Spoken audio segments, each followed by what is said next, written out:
Welcome back to Crafting a Meaningful Life. I'm not only your host today, I'm your speaker today. I'm the guest on the show. I get to come to you, as I had promised, once a month with just sharing little bits of wisdom and gems of light that I have learned in the past month. Some of this is old stuff that's been with me a long time, and some of it is new stuff that I'm learning and is being shown to me right now, this very time in my life. And one of the things we're going to talk about today is how that you can be learning things about you, who you truly are, your true self, authentic self. Of course, we know that is such a buzzword now, but what does that mean? And how I am learning it even now. There's no having been arrived. When I say that my mission in this life is to be my very best version of myself and thus help others be their very best version of themselves, there's never an arrival to that. You don't say, okay, here it is. I'm now 76 and I've arrived at my very best version of myself. That's just not happening. There's not a time when we're going to get there. We are continually evolving, learning, growing, just expanding who we are and what we are about and how much is inside of us that we didn't even know. So let me begin with talking to you about my week. Well, we're going to talk the whole time probably about my week, but so I want to show you something. This is from Heather Eck, who was on my show, episode number 323. And she does these aura paintings, and she did one for me. So I want to show you this. All right. Like, isn't that completely amazing? When I saw this, and I, of course, put a frame on it, and then I've hung it right in the entrance to my home. And a lot of people ask, what is that? And I get an opportunity to talk about Heather and then about this. She sees the aura around you. And as we talked on the show, that 4% of the population can see people's auras. And she's one of them. And I shared for the first time that so am I. If I sit with someone for very long, I can see their aura around them and the colors that they're emulating and where their soul and heart are living. So I got mine in the mail. It didn't look anything like the other ones she had done. I saw a lot of hers, and there were big strokes of blues and greens and this color and this color. And mine was almost all rose, light pink, magenta, with these little bit of hues of gold dust throughout them. And it was some of them that I saw she did were just big, broad strokes, and mine were just kind of like all this circular stuff. Well, having never looked at my own aura, I was quite surprised. So I called her. I said, okay, Heather, talk to me about this. And why does mine look different? And she said, so many people of the colors of our chakras have all these different colors that they flow throughout their day, throughout their life, through how they show up. And you, Mary, show up almost always in all situations the same. You show up with this magenta color and so much rose. And rose and magenta are the colors that connect us to source, that connect us, this is the key word, to unconditional love. And she said the circles all show that you are all the time circling back to self, out to others, that you circle back to source, that you are always checking yourself for alignment. And when she explained it to me, I have to say I was very humbled. I'm like, this is so massively beautiful. And that this is how I show up, not only for myself, but for others. I'm like, this is incredible. And then I was okay that I wasn't all the colors of the chakra, that I was just this with all this overlay of gold. I'm telling you, go back and listen to Heather. She's 323, and there's the links to how you can connect with Heather. And I absolutely loved that. Amazing. Okay, then let's talk about Amanda Greaves. Amanda Greaves was on my show in January, so quite a few months ago now. That's 8 months ago. And she was publishing a book called Chameleon Diaries. She hadn't published it yet. And we had just talked about how we were instant friends and that I wanted to visit her in Boston this summer. But because I hadn't made it, she showed up here. And it was absolutely amazing. We spent a night at a restaurant, and just hours and hours we spent sharing. And she has definitely designed a life worth living. And that's what her book, Chameleon Diaries, is about, is how to design a life that's worth living. And it's so in alignment with my crafting a meaningful life. She's now published her book. So at the end of this podcast link, I've now included the link on Amazon so that you can actually go on and buy Amanda's book. It's available in Kindle as also in softback. And she told me she's getting ready to produce the Audibles. Well, actually, it's almost done, she said. So if Audible is your thing, you can wait for another 2 or 3 weeks, and the Audible version will be up there. So my podcast has led me to so many great connections with so many empowered women and men around this country and around my community. I pay every month to have this produced, and my dear producer, Drew, does such an amazing job for me, and he lives in Naples, Florida. But we do this all, of course, by the power of the internet. And I am a richer person, more in aligned with who I am because of this podcast, which gives me a platform to talk about the things that are so important to me. So in my last podcast that we did with just the two of us, I talked about deserve and desire, about how I really resisted that word deserve for a long time because I always had my mom saying, I hope you get what you deserve. What is... But now I've embraced the fact that deserving everything in life, love, acceptance, belonging, because simply I was born. I deserve kindness. I deserve to find my fulfillment. Just because I was born.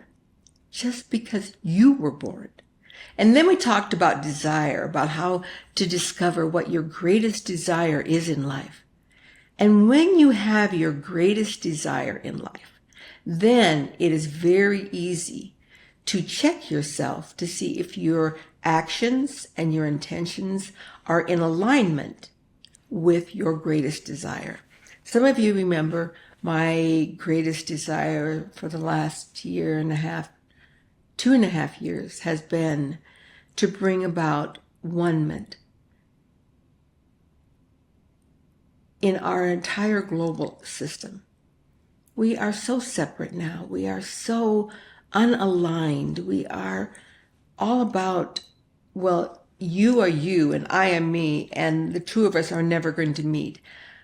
Whether it's politics, whether it's in social situations, whether it's on social media, whether it's in the neighborhoods that we live, my neighborhood is different than your neighborhood. My country is different than your country, and I'm happy to send money to help you, but I don't ever want you to be like me.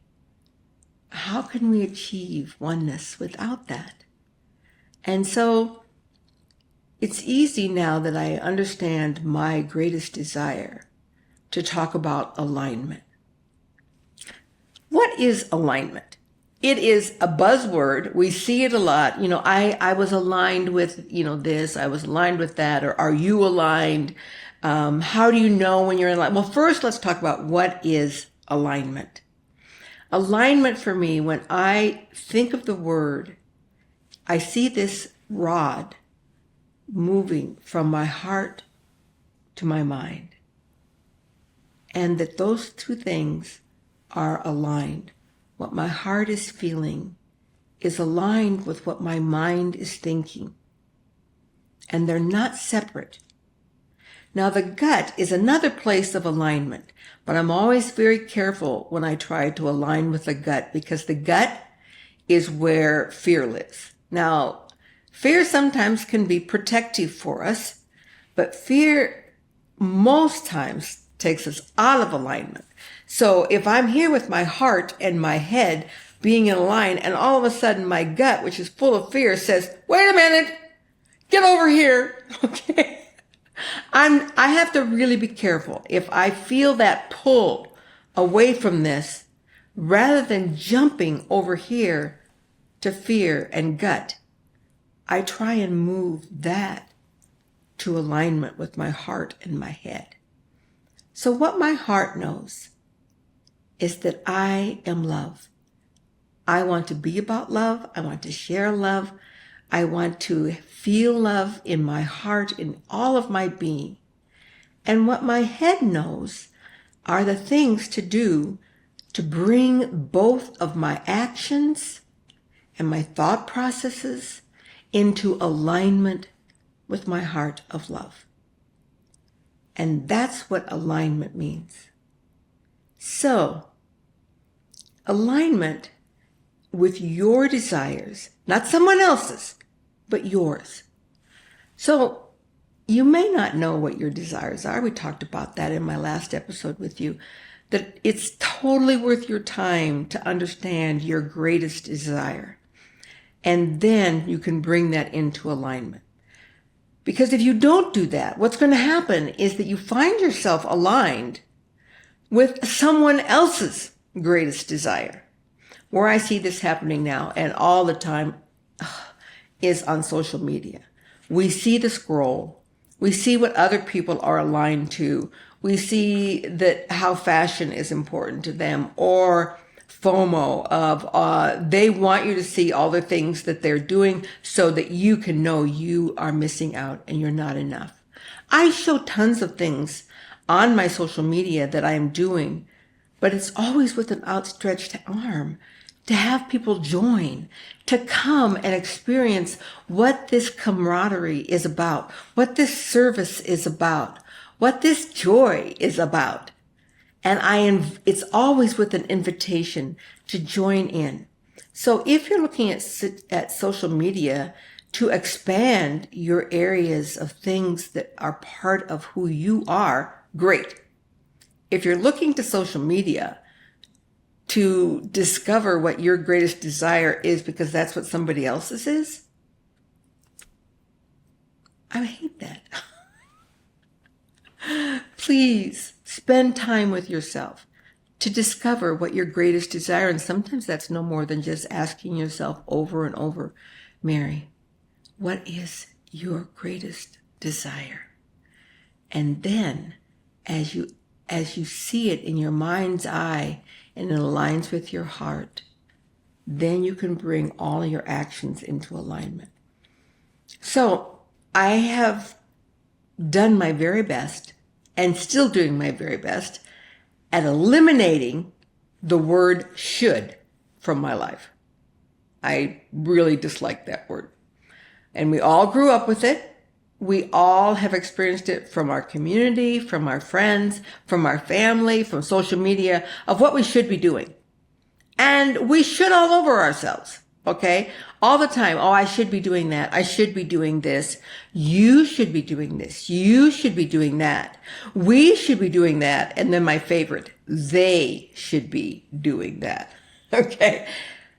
Do your very best to eliminate the word should from your life, because should is involved with shame, is involved with guilt, is involved with an outside force coming in and telling you what you should be doing.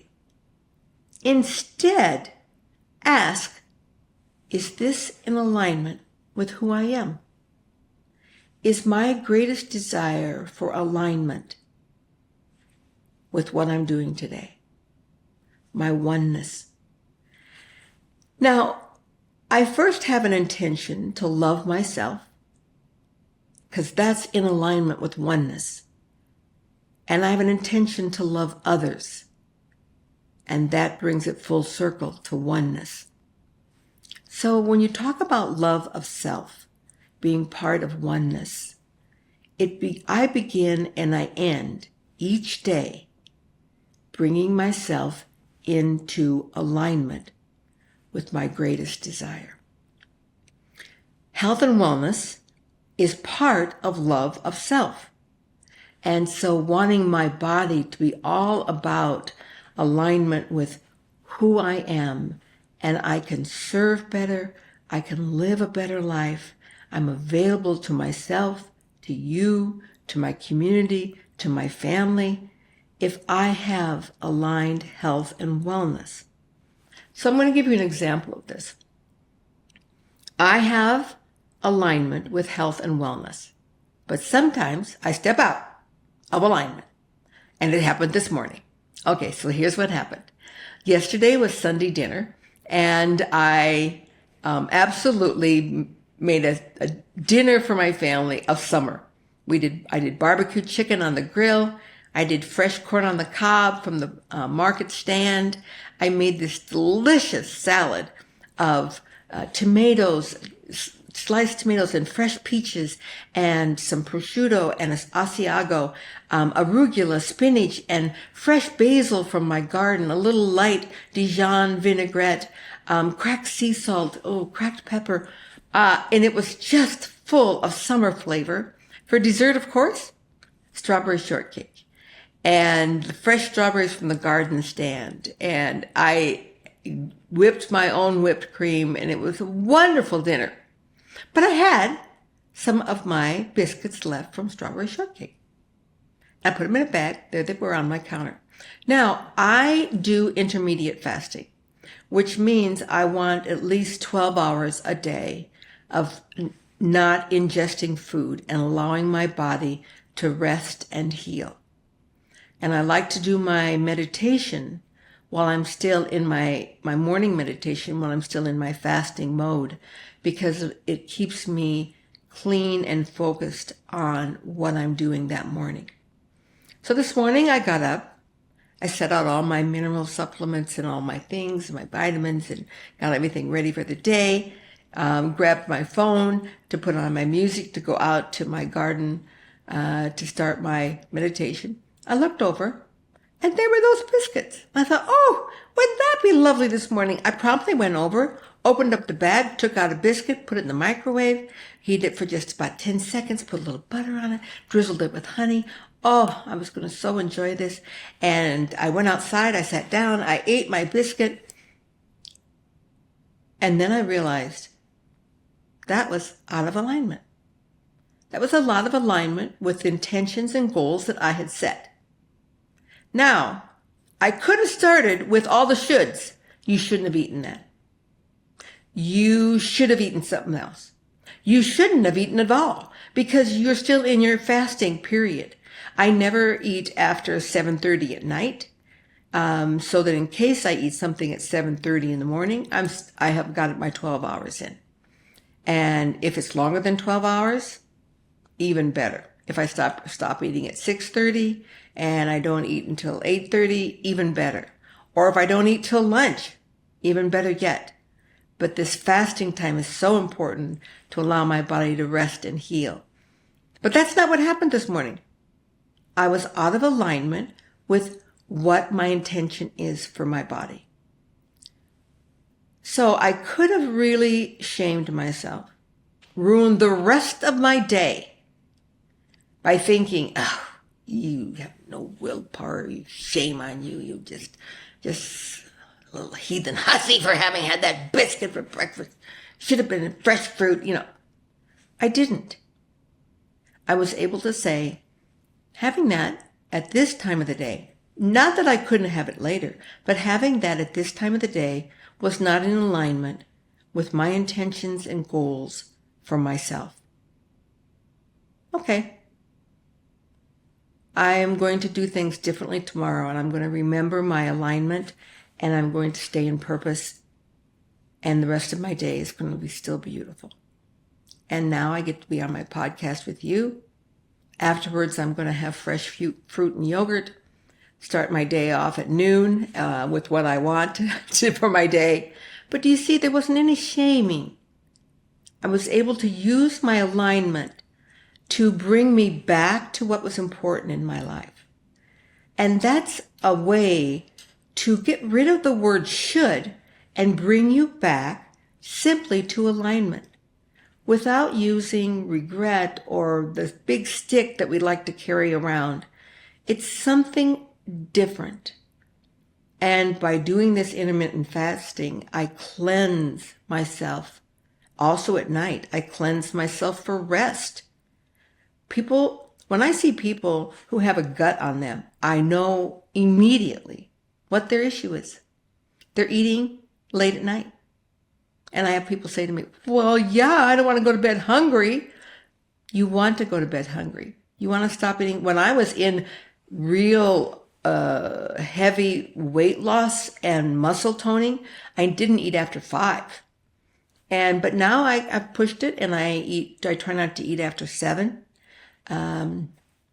And what happens is, and the reason I like to not eat after 7 is I go to bed usually at 11. That gives me 4 hours to move everything out of my stomach into my intestine. I'm not trying to digest food. My body can come to rest. I don't have caffeine after that. I play quiet music as I get into bed.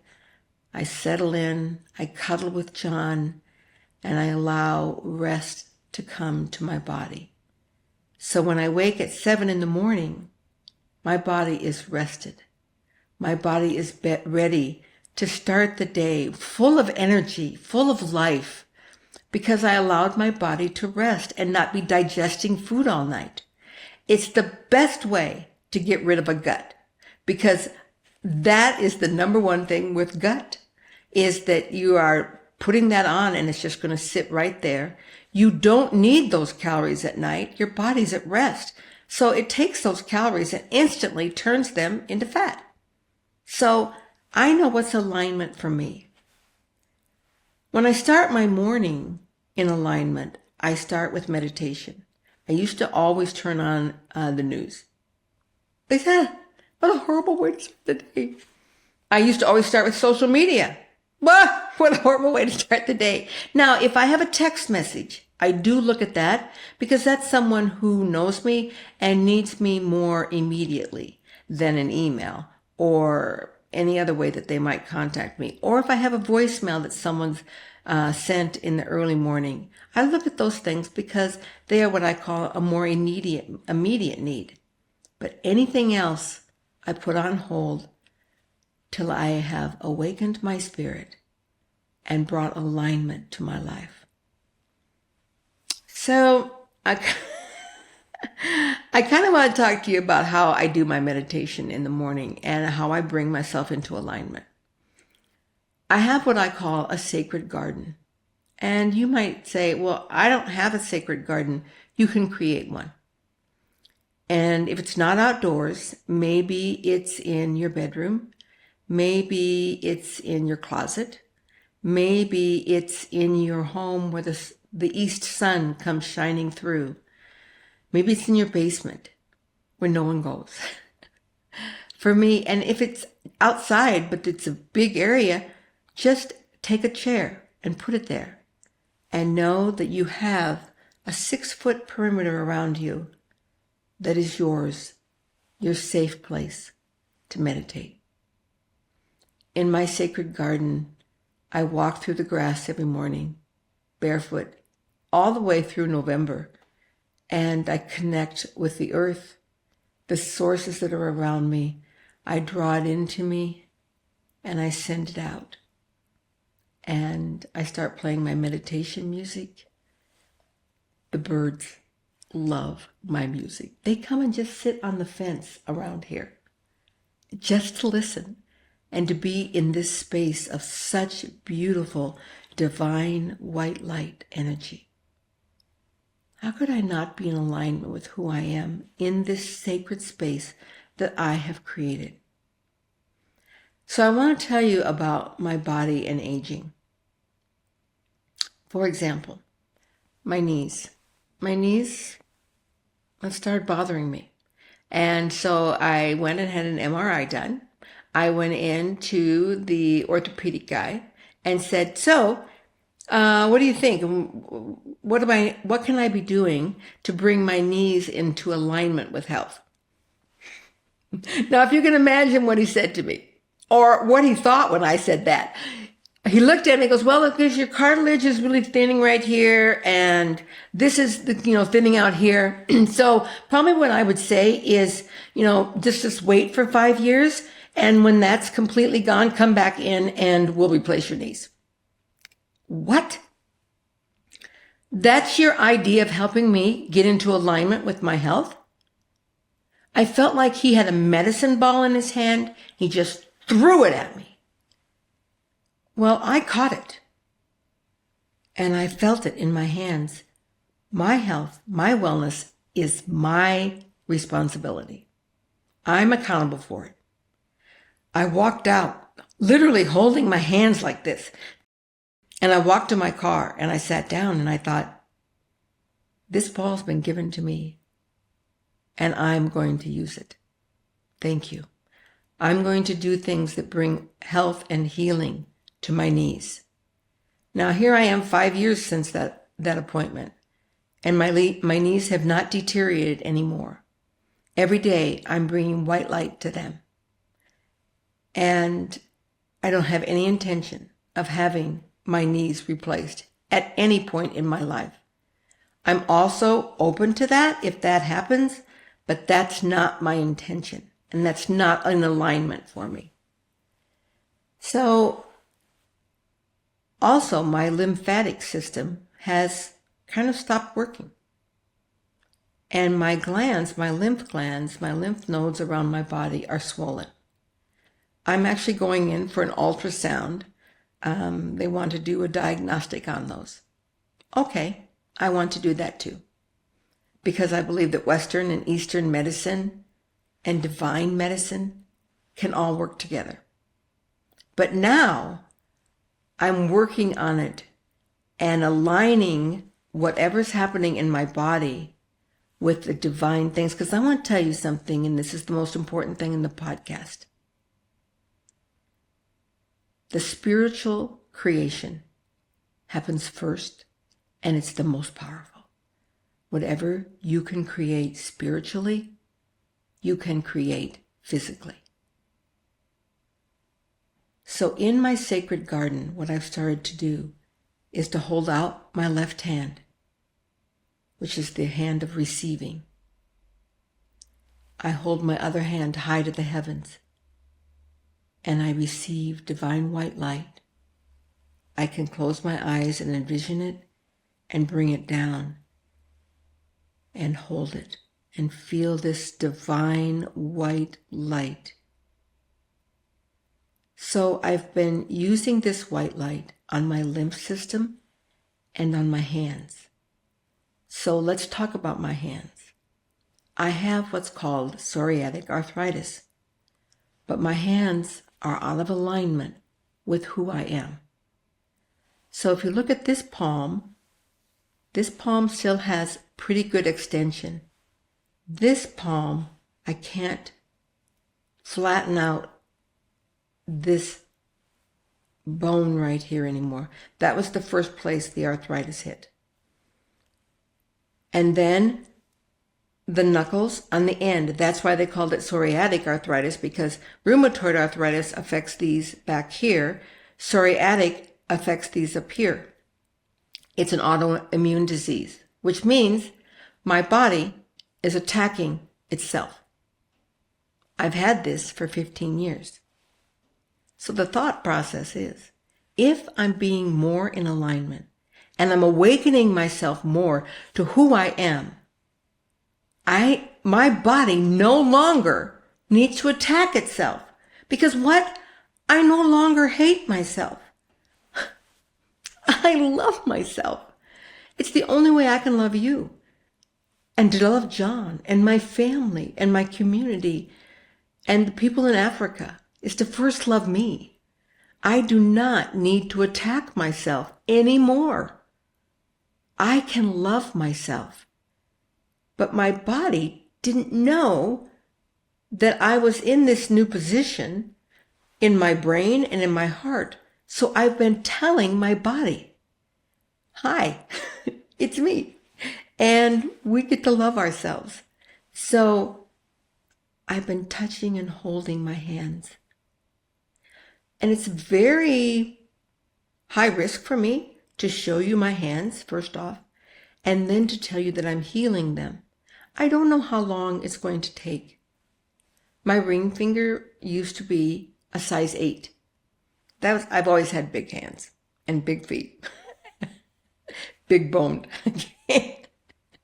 I wore a size 10 shoe, but my ring finger was a size 8. It's now an 11. So just think about that, how much my body has been just building up fluid and sending things and changing my knuckles and laying down calcium, which it thinks is protecting me. I don't need protecting any longer.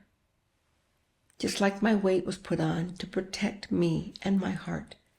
I don't need protecting any longer. I live in a safe place. I belong here on this planet with these people. I can heal myself. So I started this 5 days ago. This morning, when I put this ring on, I can twist them, which once I get my rings on and I lick my fingers so it'll go on, I can't twist them. But this morning I realized I could twist this. So maybe it's not going to take as long as I think. And I looked at this finger, which comes up and then goes this direction. I'm like, I want to bring that finger back into alignment with me and my health and my wellness and my place on this planet. I've been sending the same white light here through my lymph system and awakening it, tapping on the areas where I know my lymph system flows. Here, on my clavicle, under my arms, under my breasts, and awakening my lymph system. I'm going to let you know how it happens. This is total vulnerability. But vulnerability is your key to belonging. People think that vulnerability is a weakness. It's your greatest strength. It's your key to belonging to yourself and to others. When you can be vulnerable with absolutely where you are in life and where you are out of alignment, then once you acknowledge it, you can bring it into alignment. You can't bring it into alignment if you don't acknowledge it. And you have a world of people to support you and help you. I know that you don't think you do. Sometimes we feel I don't dare share those deepest, darkest secrets because I wouldn't be loved. I wouldn't have a safe place. I wouldn't belong. Then find a different place, because that's where true alignment can happen, in the place where you are the most vulnerable. This morning, sharing with you about my biscuit and butter and honey showed I was out of alignment, but it also showed how I was bringing myself into, not with shaming, not with saying I should have done something different, but the recognition of being out of alignment brings me back into alignment. I start every day with my breath work and my meditation and breathing and flattening out my diaphragm down Breathing, not moving my shoulders. This is not breathing. This gets us using only our upper lungs, and we want to fill our whole rib cage, our whole lungs, and breathing down.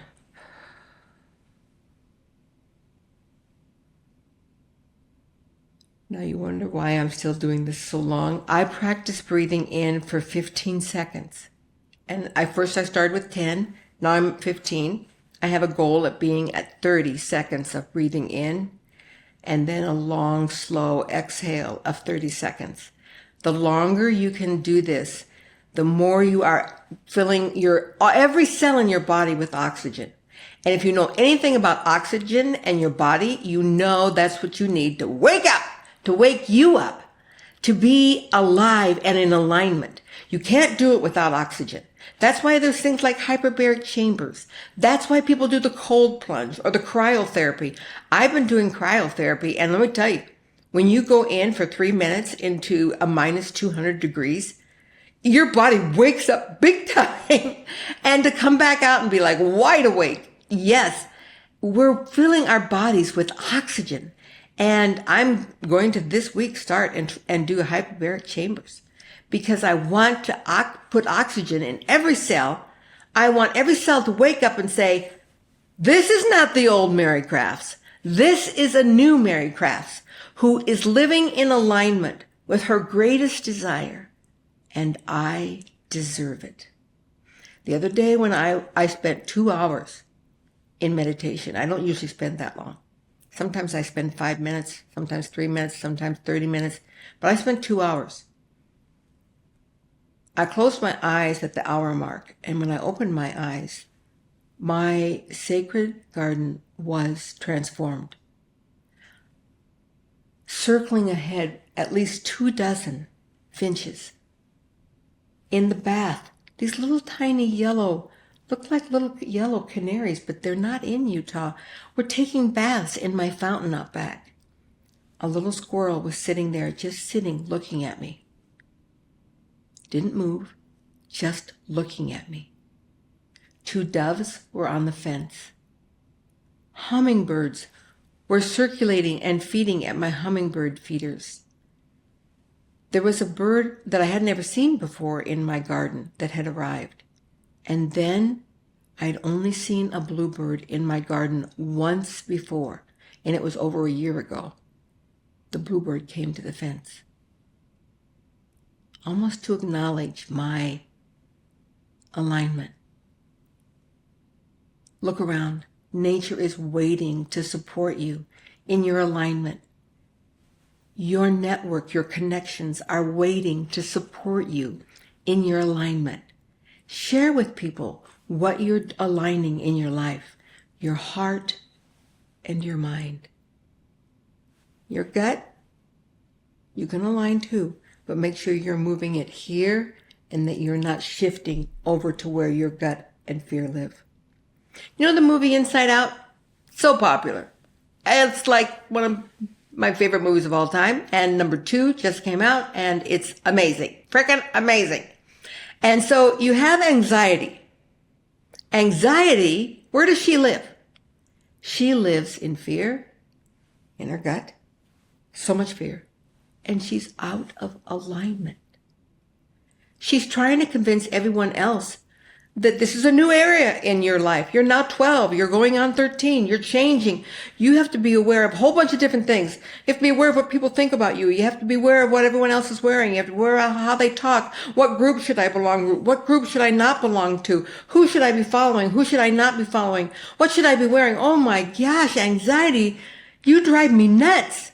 But I know you very well. But she's completely out of alignment with joy. And joy, because it doesn't know how to deal with her. But joy learns. Joy learns to stay in alignment and then to ask anxiety to come and play her role here. So when your gut, which is anxiety, moves over here, acknowledge it, look at it, and then ask anxiety to join you here in your alignment. Every day over my body, I do the infinity sign so that I can align my past, my future, with the infinite now of alignment. And this is a piece of crafting your meaningful life. Crafting a meaningful life.